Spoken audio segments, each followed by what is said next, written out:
गिलगित अपने आप पाकिस्तान के पास चला गया। पाकिस्तान का अफ़गानिस्तान पे इन्फ्लुएंस है। जो कश्मीर में इन्वेजन हुआ 6000 लश्कर्स ने किया। कुछ घटनाएं ऐसी हो जाती हैं हिस्ट्री में जिनका इम्पैक्ट आने वाली सदियों में रहता है।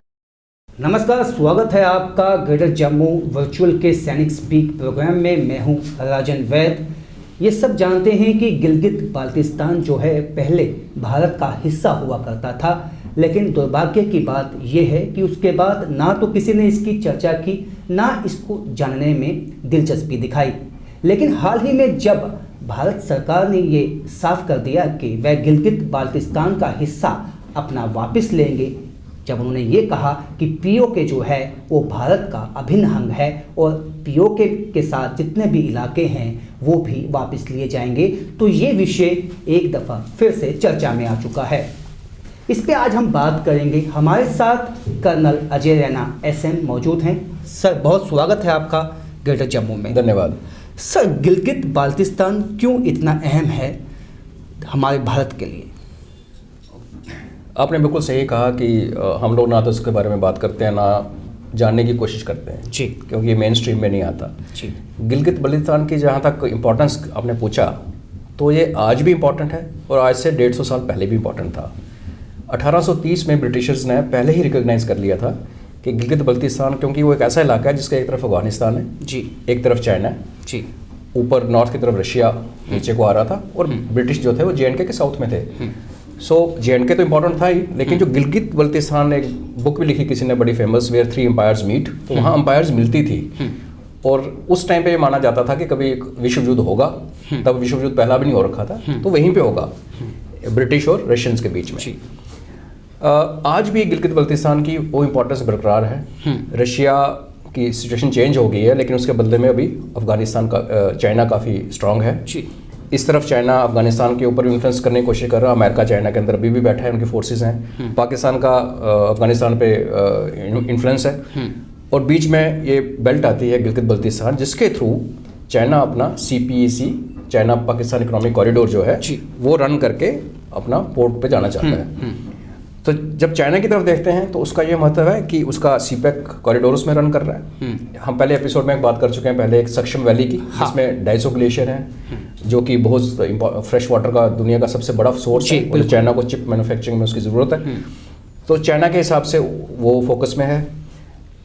अब तक इंडिया की बात है तो हमारा जो सेंट्रल एशिया की जो एक्सेस है, अगर हमको सेंट्रल एशिया में जाना है जहाँ पे ऑयल है, गैस है, हमारा जो बिजनेस रिलेशनशिप बहुत अच्छा है उन कंट्रीज़ के साथ, तो पाकिस्तान के थ्रू जाना तो ये सब गैम्बल नहीं है। गैम्बल, आज क्या होगा कल क्या होगा पता नहीं। तो बेस्ट सेफेस्ट जो रूट है हमारा वो गिलगित बाल्टिस्तान से होता हुआ अफगानिस्तान को टच करता है। अफगानिस्तान के नॉर्थ में टच करता है वखान कॉरिडोर, जो कि जब अफगानिस्तान में प्रॉब्लम थी तो भी वो काफ़ी पीसफुल था। नॉर्दर्न अलायंस के एरिया में आता है, और वहाँ से फिर आपकी विंडो खुल जाती है पूरे सेंट्रल एशिया रिपब्लिक रीजन में। तो उसका इम्पोर्टेंस तब भी था, आज भी है। तो स्ट्रेटजिक, अगर आप बिजनेस के पॉइंट ऑफ व्यू से देखेंगे तो भी वो इम्पोर्टेंट है। कल को अगर वहाँ से ऑयल पाइप आनी है इंडिया में, तो बड़ा सेफली वो गिलगित बाल्टिस्तान से होते हुए हमारे JNK कंटर करके जा सकती है।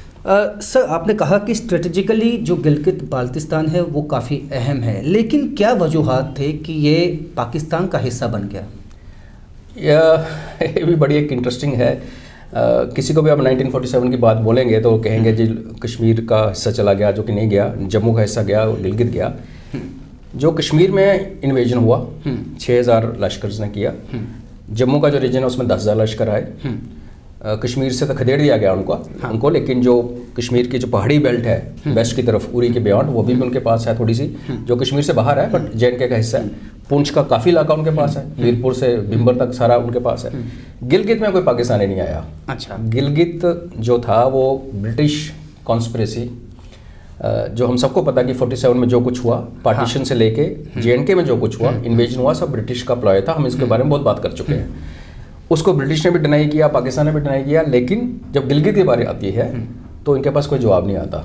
उसका रीज़न ये है कि जब पाकिस्तान जोर ज़बरदस्ती से इन्वेजन करके हमारे इलाके हड़पना चाहता था, ठीक, कश्मीर में और पुंछ में, गुरेज में, कृष्णगंगा वैली में, उस टाइम गिलगित अपने आप पाकिस्तान के पास चला गया बिना पाकिस्तान के एक सोल्जर के वहाँ पैर रखे हुए। अच्छा। तो जब ये डिबेट होती है कि भाई ये कैसे हुआ। बिल्कुल।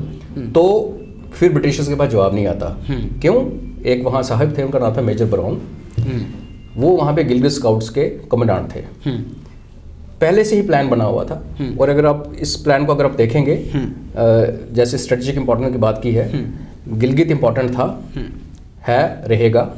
उस टाइम की इंपॉर्टेंस के हिसाब से ब्रिटिशर्स ने पहले ही क्या किया था कि 1942 में एक कमेटी बनाई थी, और नॉर्थ वेस्ट फ्रंटियर प्रोविंस जो गिलगित को टच करता है, उसमें एक गवर्नर था कुनिंगम। अच्छा। उसने 3 टेन्योर किए एज ए गवर्नर, और उसके 3rd टेन्योर की हाईलाइट ये थी कि उसने पूरे कबायली इकट्ठे करके कश्मीर और पुंछ में भेजे। प्लस जो लोगों को पता नहीं वो ये है कि उसने पहले टेन्योर में, 2nd टेन्योर में 1942 में उसने एक कमेटी बनवाई। अच्छा। ब्रिटिश पार्लियामेंट को रिक्वेस्ट करके कि क्यों ना हम सारी रेगुलर आर्मी को नॉर्थ वेस्ट फ्रंटियर प्रोविंस से बाहर निकाल दें। अच्छा। और इनको अपनी खुद ही रक्षा करने दें। चित्राल स्काउट्स करके 1885 की बड़ी हुई फौज थी, लेविस, जो लोकल, जिसको आप फौज नहीं कह सकते बट लोकल ड्यूटीज के लिए थी, लोकल लॉ एंड ऑर्डर के लिए। गिलगित स्काउट्स भी बने हुए थे। तो उसी बेस को रख के उन्होंने पूरा इलाका खाली करा दिया। उससे क्या हुआ कि गिलगित बल्तिस्तान जो ऊपर का हिस्सा है, चित्राल, गिलगित जब हम बोलते हैं ना, गिलगित उस नॉर्थ वेस्ट पोर्शन है गिलगित बल्तिस्तान का, और उसके नीचे की तरफ साउथ ईस्ट की तरफ बल्तिस्तान है। अच्छा। जिसमें स्कार्दू है, बुंजी है, स्तोर है। हाँ। और गिलगित के साथ जुड़ते हैं कुछ प्रिंसिपलिटी जो कि अलग अलग राजाओं के नीचे थी, लेकिन वो सभी हमारे जे.एंड.के के महाराजा के रूल को मानते थे, उनकी सुजर्निटी में थे। जैसे हुंजा था, नगर था, चित्राल है, चिल्लस है नीचे की तरफ। तो ये जो पूरा इलाका था, ये टच करता था नॉर्थ वेस्ट फ्रंटियर प्रोविंस को, एक तरफ अफगानिस्तान और चाइना, जैसे मैंने बताया। तो उन्होंने पहले ही इसका प्लान बना रखा था। ठीक है। ये जो ब्राउन साहब थे, ये पहले गिलगित में 1945 में गए। अच्छा। एडजुटेंट बने गिलगित स्काउट्स के। और गिलगित स्काउट्स 47 में सिर्फ एक ही आर्म्ड फोर्स थी पूरे गिलगित बल्तिस्तान में, क्योंकि ये सारा निकाल लिया गया था। बाकी रेगुलर ट्रुप्स जो जे.एंड.के स्टेट के ट्रुप्स थे, जो किसी ज़माने में गिलगित बल्तिस्तान में होते थे, उनको 1935 में महाराजा हरी सिंह से गिलगित बल्तिस्तान को अंग्रेजों ने लीज पे लिया था। अच्छा।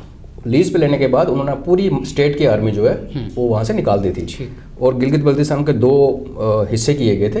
गिलगित बल्तिस्तान के सेंटर से इंडस रिवर बहता है, जो लद्दाख से होके फिर गिलगित बल्तिस्तान से होके पाकिस्तान को आता है। जी। उसके नॉर्थ में जितना इलाका था उसको बोलते थे गिलगित एजेंसी। उसके साउथ में जो था वो गिलगित वजारत। गिलगित वजारत की जो कमांड थी वो राजा के, हमारे महाराजा के अंडर थी। हमारी आर्मी भी थी वहाँ पे, 6 जैकरी 5 बाद में। और जो गिलगित एजेंसी थी उसमें सिर्फ ब्रिटिशर्स थे 1935 के बाद, और गिलगित स्काउट्स थे। तो अब आप समझ लीजिए कि उस इलाके को हथियाने के लिए, और जो नॉर्थ का इलाका वो ज़्यादा सेंसिटिव है क्योंकि वहाँ पे सब मिल रहा है, चाइना, अफगानिस्तान, रशिया। बिल्कुल। उसमें जो सिर्फ जो लोग जिनके पास हथियार है वो गिलगित स्काउट्स थे। अच्छा। और उनके जो ऑफिसर्स थे 2, मेजर ब्राउन और कैप्टन मैथिसन, वो फॉरेनर्स थे। हाँ। जब 47 का टाइम आया, पार्टीशन का टाइम आया, तो ब्रिटिश ने कहा भाई अभी देश अलग हो गया, हम तो जा रहे हैं। तो हमने जो लीज ले रखी है लंबी 60 साल की, वो भी कैंसिल। महाराजा को बोला कि आप आके गिलगित को संभाल लो। ये एजेंसी वजारत उनके पास थी। तो हमारे गवर्नर ब्रिगेडियर गुंसार साहब थे, वो वहाँ पहुँचे। जो स्टेट फोर्सेस के चीफ ऑफ स्टाफ थे ब्रिटिश अगेन, जनरल स्कॉट, उनको बुड्डू साहब कहते थे, बड़े ओल्ड एज वाले थे, वो पहुँचे। और इधर से ये जो मेजर ब्राउन साहब उस टाइम तक 47 में कमांडेंट बन गए थे। अच्छा। जुलाई में स्काउट्स के। उनको पूछा गया भाई आपने कहाँ जाना है, अगर आपको गिलगित में रहना है महाराजा के नीचे, क्योंकि महाराजा का इलाका है, तो आपको ब्रिटिश आर्मी से रिजाइन करना पड़ेगा। अच्छा। तो उसने कहा मैं रिजाइन करता हूँ जी, मैं महाराजा का नौकरी करूंगा। उसने कसम खाई कि मैं महाराजा का लॉयल हूँ। हाँ, ठीक। अब इसमें ये बात आती है कि जिन जिन ब्रिटिश ऑफिसर्स ने ब्रिटिश आर्मी को छोड़ के किसी दूसरे स्टेट में नौकरी करने की सोच विचार किया, उनको ब्रिटिश आर्मी ने अपनी कैटेगरी से बाहर निकाल दिया। अच्छा। लेकिन जो ब्राउन ने किया उसके कुछ महीनों के बाद उसको ब्रिटिश गवर्नमेंट ने एक मेडल देके डेकोरेट किया। अच्छा। क्योंकि उसने क्या किया कि जब 22 अक्टूबर को इन्वेजन हुआ, उस टाइम तक उसने पूरी बैकग्राउंड बना रखी थी कि अब अगर महाराजा हरी सिंह इंडिया के साथ जाते हैं तो हम रिवोल्ट करेंगे, अगर इंडिपेंडेंट रहते हैं तो ज़्यादा इंडिपेंडेंट रह नहीं सकते थे तो ठीक है, अगर पाकिस्तान के जाते हैं तो ठीक है। अच्छा। जैसे ही इंडियन आर्मी पहुंची और 26 तारीख को अक्टूबर 47 को महाराजा ने इंस्ट्रूमेंट साइन किया, उनका एक ऑपरेशन प्लान बना हुआ था पहले ही। अच्छा। मैंने आपको ऑपरेशन गुलमर्ग के बारे में एक एपिसोड में बताया था। इस ऑपरेशन का नाम था ऑपरेशन दत्ता खेल। अच्छा। तो उन्होंने दत्ता खेल स्टार्ट कर दिया। उसके अनुसार उन्होंने ब्रिगेडियर गुंसार सिंह को अरेस्ट कर लिया रात को। फायरिंग वायरिंग भी हुई काफ़ी। और 6 जैकरीफ जो वहाँ पे स्टेट की बटालियन थी, जो कि मैंने कहा गिलगित वजारत में थी। गिलगित में कुछ भी नहीं था, लेकिन जब गवर्नर घनसारा सिंह गए तो कुछ ट्रुप्स गिलगित में आ गए थे, बिकॉज सब इकट्ठा हो गया था। उसमें 50% मुस्लिम थे, 50% सिख थे। तो मुस्लिम्स को तो उन्होंने मोटिवेट करके अपने साथ लगा लिया, भाई हम मुस्लिम मेजॉरिटी हैं, वहाँ जाएंगे। जो सिख थे वो सारे रिक्रूट थे। अच्छा। उन्होंने कभी ज़िंदगी में फायर नहीं किया था। तो उनको मतलब आप ये समझ सकते हैं कि वो सिविलियन थे जो वर्दी पहने हुए थे। हाँ बिल्कुल। तो उनको कोई अपोजिशन थी नहीं, रोकने वाला था ही नहीं। तो पूरा कैप्चर करके ब्रिगेडियर घनसार सिंह को अंदर डाला। पूरे जो JNK के लॉयलिस्ट थे, ज़्यादातर उसमें नॉन मुस्लिम्स थे, कुछ मुस्लिम भी थे जिन्होंने कहा कि हमने भाई JNK के महाराजा को उन सबको अरेस्ट कर दिया। अच्छा। और पाकिस्तान को बोला भाई आ जाओ। अच्छा। पाकिस्तान को इनवाइट किया। हाँ। तो अब ये बताओ, एक मेजर रैंक का अफसर इतनी बड़ी बात नहीं कर सकता अपने यहाँ। तो उसको पूरी बैकिंग थी, ब्रिटिश की बैकिंग थी, पाकिस्तान से मिला हुआ था, सब कुछ था। और ये इस तरीके गिलगित जो है बिना लड़ाई किए, बिना इन्वेजन के हमारे हाथ से निकल के पाकिस्तान में चला गया। सर आपने जो घटनाक्रम बताया है ये काफ़ी अहम है और चौंकाने वाला भी है अपने आप में। लेकिन जो ये घटनाएं हुई उसका जो असर है, वो इम्पैक्ट जो है बाकी हिस्सों में क्या हुआ, जम्मू कश्मीर के, भारत के बाकी हिस्सों में क्या इसका इम्पैक्ट किया? जी, अभी बिल्कुल 47 में तो पहले उन्होंने गिलगित ले लिया। उसका इफेक्ट ये हुआ कि जब उन्होंने गिलगित काबू कर ली और पाकिस्तान से ऑफिशियल्स भी आ गए, उन्होंने अपनी एडमिनिस्ट्रेशन बना ली, गिलगित की सरकार बन गई। तो इन्होंने फिर बाद में आके स्कार्दू में, जो बल्तिस्तान का इलाका था, उसको पूरे को अपने कब्जे में कर लिया। स्कार्दू में शेरजंग थापा साहब थे लेफ्टिनेंट कर्नल, उनके अंडर आर्मी थी। उसको उन्होंने दिसंबर से लेके अगस्त 48 तक, दिसंबर 47 से घेर के रखा। और बाद में उनको जब सरेंडर करना पड़ा, उनका जब राशन खत्म हो गया, मिशन खत्म हो गया, तो वो सारे उन्होंने सोल्जर्स ऑफिसर सबको मार दिया, सिर्फ कर्नल शेरजंग थापा को छोड़ के। उसका रीज़न मेरी बुक में आप कभी पढ़ेंगे तो विस्तार में लिखा है। तो उसका क्या इम्पैक्ट हुआ, पहले गिलगित गया, फिर बल्तिस्तान गया।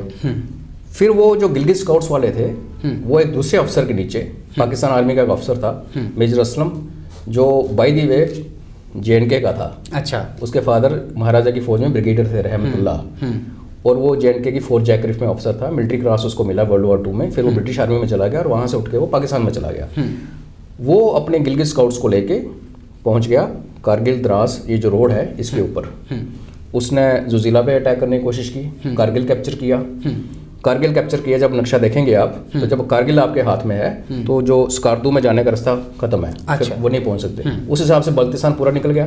फिर वो जंस्कार वैली में पहुंच गया। हाँ। उसको वहाँ रोका गया ब्रिटिश द्वारा, बिकॉज मैं आपको बार बार बोलता हूँ कि ब्रिटिश एक चेस की गेम उन्होंने बोला हिमाचल की तरफ नहीं जाना, जंस्कार का हिमाचल है, उसको वहाँ रोका गया। एक तो वो इम्पैक्ट पड़ा। फिर उसको उस एरिया को क्लियर करने में आर्मी को बड़ी मेहनत करनी पड़ी यार, इंडियन आर्मी को। सर्दियों में लड़ाई हुई। दूसरा इम्पैक्ट ये हुआ कि 1963 में चाइना को शक्सगम वैली इन्होंने गिफ्ट कर दी। अच्छा। वो उसका ये हुआ, अगर गिलगित बल्तिस्तान नहीं गया होता तो शक्सगम वैली पाकिस्तान चाइना को नहीं दे सकता था। हाँ। इलीगली गिफ्ट कर दी हमारी। हाँ। और उसका अभी आज की डेट में इम्पैक्ट देखेंगे तो अभी हम सुनते हैं कि PLA जो है, PLA के ट्रूप्स और एयरफोर्स भी स्कार्दू में है, गिलगित के टाउन्स में है। बिल्कुल। तो वो इम्पैक्ट, कुछ घटनाएं ऐसी हो जाती हैं हिस्ट्री में जो जिनका इम्पैक्ट आने वाली सदियों में रहता है। बिल्कुल। तो वो चल रहा है अभी तक हमारे सामने है। आज आप गिलगित बाल्तिस्तान को कैसे देखते हैं, वहाँ की जो घटनाएं हैं और जो इस परिप्रेक्ष्य में कि जो भारत के बयान आए हैं, कैसे देखते हैं? देखिए जी, गिलगित बाल्तिस्तान किसी ज़माने में पूरा बुद्धिस्ट था। जैसे मैंने एक आपको एपिसोड में बताया था कि चाइना में जो बुद्धिज़्म गया इंडिया से, वो वाया गिलगित बाल्तिस्तान गया था, तिब्बत से नहीं गया था। तिब्बत वाला जो अलग से लद्दाख से गया। फिर वो सारे का सारा कन्वर्ट हुआ। तो बेसिकली वहाँ शिया लोग ज़्यादा हैं, सुन्नीस कम है। इस पूरे इलाके को फ्री में गिफ्ट लेने के बाद पाकिस्तान ने कभी अपना नहीं समझा। अच्छा। उनको कोई पावर नहीं दी, कोई उनकी नेशनल असेंबली जैसे हमारी पार्लियामेंट है पाकिस्तान, उनमें उनकी कोई रिप्रेजेंटेशन नहीं है। उनको उनके हाल पे छोड़ दिया गया। अच्छा। अब इस इलाके में नेचुरल रिसोर्सेज काफ़ी ज़्यादा हैं। पानी तो है ही है, जिसके पीछे अभी चाइना भी पड़ा है और इंडस, प्लस और नेचुरल रिसोर्सेज बहुत हैं। लेकिन इस इलाके को उन्होंने हमेशा एक्सप्लॉइट ही किया पाकिस्तान ने। तो बहुत ज़्यादा हार्ट बर्न्स हैं।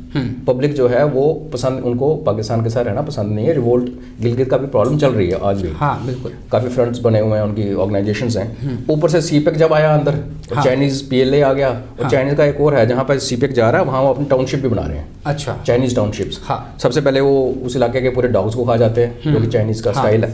फिर वहाँ की अभी खबर आ रही है कि लड़कियों को लेके वो शादी करके 1-2 महीने के बाद चाइना ले जाते हैं, वहाँ बेच के आ जाते हैं। अच्छा। तो काफ़ी टर्माइल है इस टाइम गिलगित में। और अगर ये कुछ लोग तो ये कहते हैं कि चाइना ने इंडिया के ऊपर ये LAC पे इसलिए प्रेशर डाला कि इंडिया गिल की तरफ मुँह करके जाने की तैयारी में था, वो स्पेकुलेशंस हैं।